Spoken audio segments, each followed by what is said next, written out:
Hi everybody and welcome back to Mountain Aquatics. So you're joining me again at the Secret Fishing Lake. We filmed this pond a couple of times last year. It was looking a lot better than it is now. So as you can see, the water level has dropped drastically. The owners have been a bit worried about it, and because of that we've come up with a couple of solutions which we'll show you. But the main issue at the minute is because that level has dropped so low, the heron's been here and he's been able to walk in and just eat the fish that we've put in. So last year, you'll remember we put in some golden orph, we put in some grass carp, we put in some rudd. There was a few goldfish went in here, a few carp. And we were hoping to stock this pond for the future with some smaller fish to grow on. Now, those fish are gone for one reason or another. There's a rumour that there's an otter around, which there's not a lot we can do about an otter, but we can hopefully help combat the heron. Now, I've been looking in the pond and I can see some very, very small fish, some fry. We don't know what they are, we don't know what they've come from, but clearly some of those fish, before they were unfortunately taken by the heron, they've bred in here. So the conditions were right. Now we're going to get in there today, we're going to catch some of those fish and we're going to try and identify them and gross them on. We're going to solve the issues with the pond anyway, which we'll come on to. But in the meantime, I want to make sure that these fry and this lasting legacy for those fish that we put in survive and thrive in this pond. So if you remember, this pond was, well, it was full for starters, but it was completely green, okay? There's a lot of duckweed on the pond. That's been combated. Maybe that's had a little bit to do with the evaporation on the water, because obviously that pondweed was on the top, was stopping some evaporation. However, it wouldn't have caused this, okay? Now, the pond has changed a lot. There's obviously the deeper area there which has kept some water, and luckily that's what's kept these fry alive. Before we get on and catch some of these fish, I've got a fish trap with me and we're going to catch them up and identify them. I just want to show you what we've done to combat the low water level, especially during the summer months. So the customer has, you can see we've had this pipe fitted here. Let's head up here now. So this is a working farm, they've got a lot of horses. They've had this brand new stable block built, which is absolutely lovely and perfect for them and their horses. But what we've done is we've added along the gutter in here, the pipe goes under the ground across this walkway and it ends up in the pond. So what we've done is we've essentially doubled the surface area of this pond by utilising the new stable block. That's going to catch all the rain. Okay, that's going to come out of this pipe here. This pipe here is going to fill the pond. Our issue might be that at the end of the winter there's too much water in their pond, but we'll come to that when it happens and if it happens. In the meantime, we want to make sure that there's enough water in this pond for the fish to survive. So the method we're going to use for catching these fish, I have been down there with a long-handled net. However, it's too sludgy. It's not the best to walk around in, so we're going to use one of these fish traps that we're going to throw in.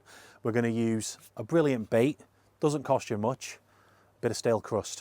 So we're going to put that in the fish trap, throw it in the pond and leave it for a couple of hours, pull it out and let's see what we can find. Now, these are only cheap to buy off Temu and I wouldn't use them for catching wild fish or anything like that. That's obviously immoral, but to get these out, it's perfect for the job we want. So this is quite a cool one, sort of a hexagon shape. All we're going to do is we're going to break off some bread and just place it into the trap. I want some smaller pieces to attract them. And that should do the job. Hopefully we're going to catch some fish. We'll get them out, we'll bowl them up and we'll get a closer look at them, and I'm hoping you guys can help me to identify them, because at this point, other than knowing what we put in there, I don't know what these fry are. It might be obvious once we get a look at them, but we'll have to see. Now I want to throw this end of the water. I want to make sure that I'm not going to lose the end, so I am going to tie it off to this post here for this decking which is next to the pond. So make sure we've got enough length to throw it in. And we'll just do a simple knot.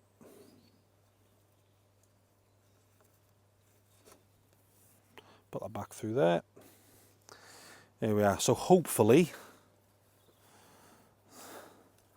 I can get this in one first attempt. Let's see.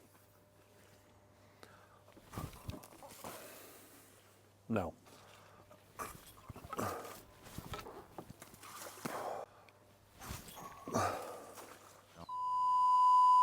One eternity later. That should do. I'm hoping there's not much depth in the water anyway, so I can't get it too deep. But hopefully there's enough water covering the bread, enough water for the entrance to the trap so the fish can get in.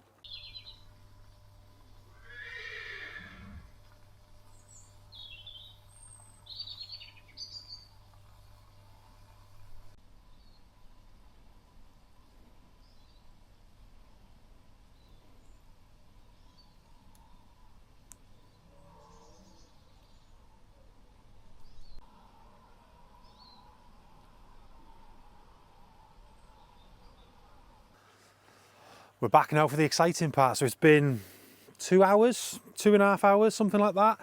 We have had a bit of rain in between, so I hid, waited for that to finish, and I've come back out. So we'll pull it out now. Hopefully we've got some fish.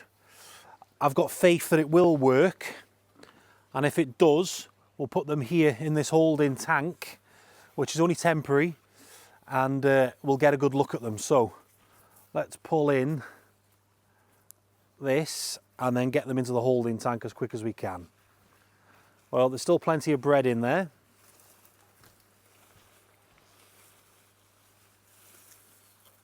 Oh, yes. Now, I can see fish. Now, I'll get these out and into the tank as quick as I can, but you might be able to just about see some of them. There's one. And let's get them in and make sure that they're safe. Now, I've caught them up out the net, and I've placed them into this holding tank here. So if we can get close enough without spooking them. We've got a lot in that. Now, there's obviously quite a lot more in there. Now, it's difficult for me to tell at this age, because they're only fry, what fish they are. So there's a few options what they could be.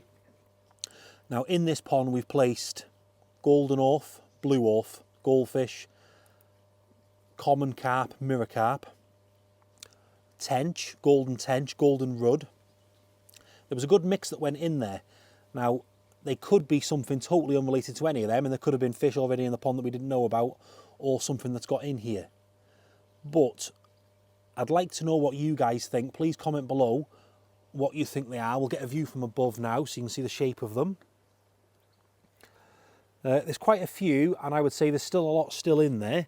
Now, we're happy that the water level's not going to go any lower now we've added that pipe in, but we will keep monitoring it. I think I'll take some of these home. I'll grow them on and we will see what they are. Shape-wise, they're not goldfish. Definitely too slim for that. They could be something like an orf, looking at the colouring and the shape of them. But again, if any of you guys have got any ideas what they could be, what you think they look like, please let me know below and we'll see if we can identify these fish. It's exciting. Obviously, we lost all the larger fish from this pond, but nature finds a way and these fish are going to live on. Next year, the water level at the end of summer will be a lot higher than this and we won't suffer this issue again because of the piping we've located over there. That's the end of my video today. So thank you for sticking around and sticking with us. Hopefully if you've liked the video, give me a like. If you've really enjoyed the video, make sure you subscribe and you can see more content like this. We'll definitely be doing an update on these fish. We'll look at them growing on. I'm going to get them home now, put these ones in a tank over winter, probably a little bit of heat on them, grow them on, feed them well, and we'll really see what they are. When they're big enough, we'll restock them back in this pond. It's a beautiful, stunning pond out here in the middle of some farmland. It's really well looked after. It's just unfortunate that the water level was too low. I'll see you in the next video, and I look forward to seeing how these fish look. Bye, everyone.